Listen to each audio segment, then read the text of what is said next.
Over the next 10 to 15 years, under the government's Building Schools for the Future programme, every secondary school in the country will have either a brand new or substantially remodelled building. Optimising the learning environment will, it's maintained, optimise the learning potential of every child. The new Whitfield Fish Pond School in Bristol, currently under construction, will open at Easter 2008, the second new school in the country to be built under the Building Schools for the Future programme. It's a huge project for all concerned, including governors. So we're taking Simon Mayers, Chair of Governors at Little Ilford School in Newham, to find out what's been involved. Newham is in the middle of procuring BSF at the moment. We're in wave 5, which means that we should be having a total rebuild of our school starting in 2009. Very exciting, but very worrying. So Chris, the new school opening at Easter must be really exciting, but how long have you been involved in this project? Well, we first found out about it in September 2003, so that's just over 4 years now. And I don't think we realised at the time what was involved in those 4 years. John, it takes a massive amount of work. How do you organise yourselves? Well, I mean, we set up a Pathfinder task group in about 2004, actually, once we'd been in it for a year. And we shared the responsibility and load, but there were a degree of meetings to go to, large number of meetings to go to, that we basically gave up our time and had to go to. Now, we're all volunteers. That's we right. do it out of the love of education in the school or whatever. But did you have governors who had special skills that you were able to bring into play on this? Yeah, we did actually appoint one governor, associate governor, who's a town planner and has got a lot of expertise about architecture and things like that, so he was able to spend quite a bit of time on it. Building Schools for the Future is fundamentally about transforming educational outcomes. A clear education vision must underpin each BSF project. At Whitfield Fish Ponds, drawing up this vision was one of the first tasks of the head teacher, Teresa Thorne, along with the heads of the other 3 schools in the group. The project team in Bristol, the local authority team, with the head teachers, we facilitated a vision-making day, really, which started it all off, and ultimately arrived at 9 core statements, which were really going to be generic to the whole project. These statements covered, for example, the learning environment, inspirational design, ICT, and community facilities. Basically, that process of drawing up 9 statements was the basis on which we took the project forward, and we had to understand how a building that had those features would help us transform learning. For every Building Schools for the Future project, there's a timeline of main stages which must be followed.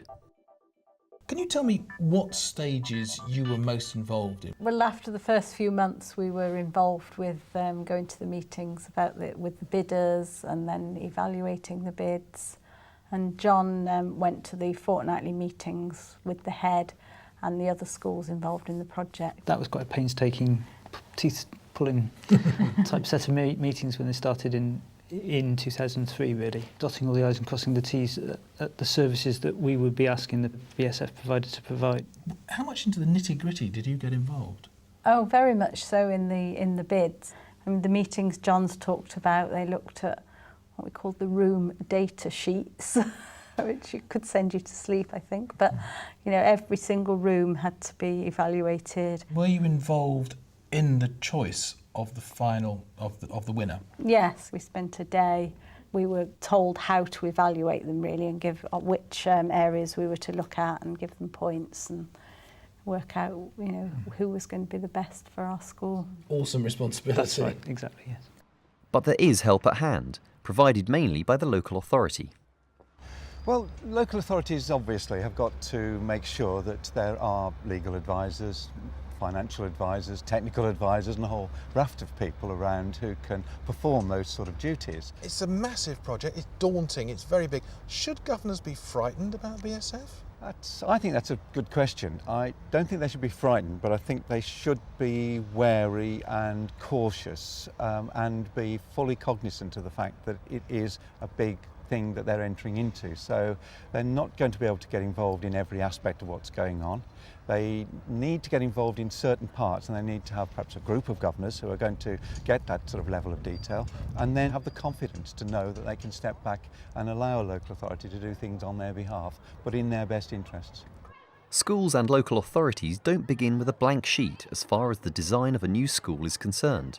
There's a template supplied which can then be modified to suit a school's specific needs and demands. Okay, so this is the final design. It looks pretty complicated, but I guess the principles must be fairly straightforward, are they? Yes, they are. Three learning clusters, which are small learning communities in themselves, so science, design, technology, and then the other areas which we would call the general classrooms, which are languages, humanities and maths. All of the circulation is through the central heated street, which runs the length of the school. On this side of the building, the rectangular shapes, we have the large spaces is the best way to describe them. So assembly hall, dining, library, dance drama studios and sports. One of the other big things that the government was talking about was that we've got to use ICT in a new way, in innovative ways. How have you managed to do that in the new school? Well, that's a really significant part of the project. From the outset, right through the procurement process, ICT was seen as integral. Part of our project is the construction of a VLE, a virtual learning environment, and a managed learning environment, MLE. A little bit like it's a little bit like a university portal that students have. That your communications with students could be through that means, communication with parents, as well as all the other aspects to learning. So that's the vision. Then it's off to see how the vision translates into reality. We come into this just amazing space, which we just hope, if you just look up and get the sense of light and airiness, this is going to really make people feel good when they arrive. Dramatic in the morning. It's dramatic, absolutely. And they arrive here in what you'll see is the centre of the street. And if we stop just for a moment and I point out that over there, that is the main student reception. And this is a very special feature of the design because we wanted the youngsters to have, in a sense, their own space, a little bit like a university student welfare services, really. The central street replaces those endless school corridors and also makes passive supervision much more achievable. Off one side of the street are the large spaces like the dining hall, and off the other, the three learning clusters.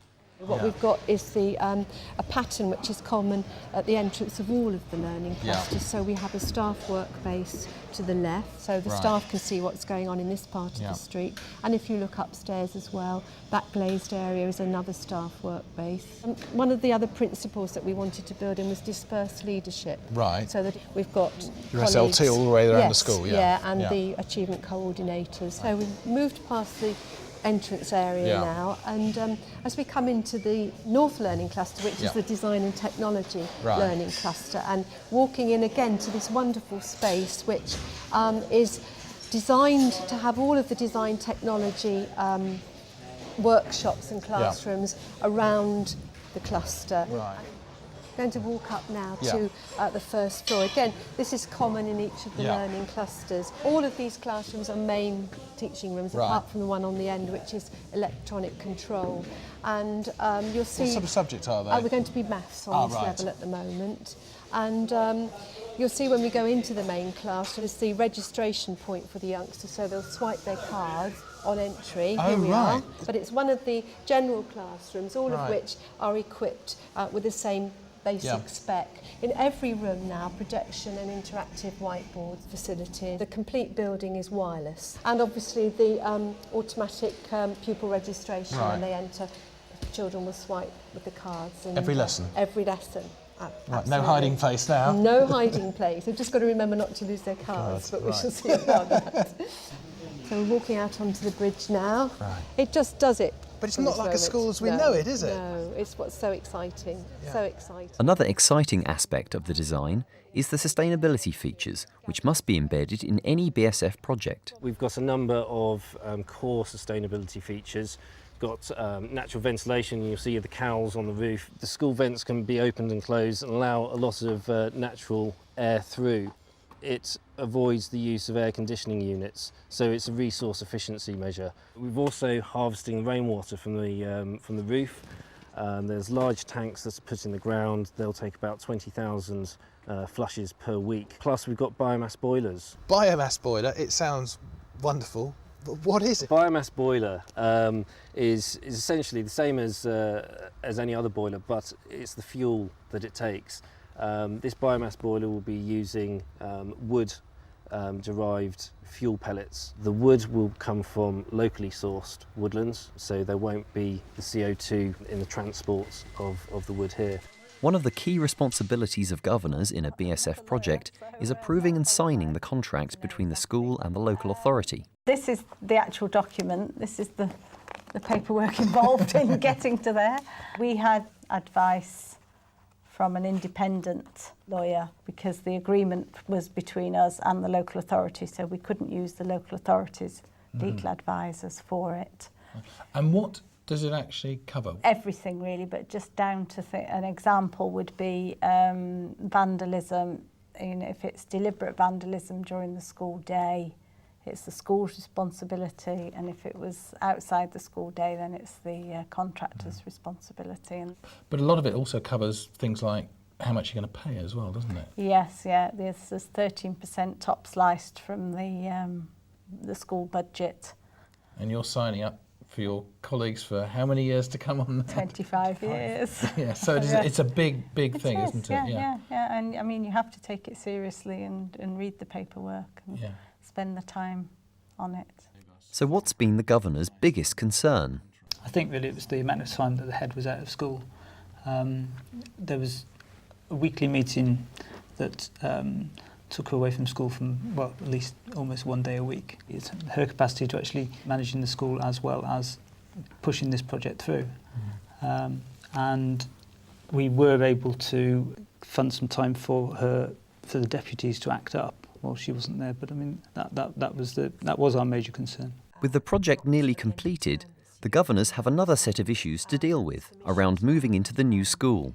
Obviously staff being ready to pack up what they don't need, but we're obviously mindful of having to keep running the school till the end of term. We've got to work out a plan for that and a phased return of students, but really mindful of keeping so there's going to be the issues there with the year 11, certainly, isn't there? Yeah. And probably year 9 for the Definitely. SATs. When the new school does open, it will be with a new uniform and a new name. We did a massive consultation exercise and have come up with the new title for the school, which will be from April the 1st, Bristol Metropolitan College, with a wonderful strapline underneath, Where Worlds Meet. And we think that encompasses the diversity that we see as our strength. So what does Simon take away with him after his day at Whitfield Fish Ponds? It's been one of the most exciting days of my life in terms of a school governor. You can see the future. It's going to make kids excited to come to school, want to learn, and that, after all, is, as governors, what we're supposed to be about.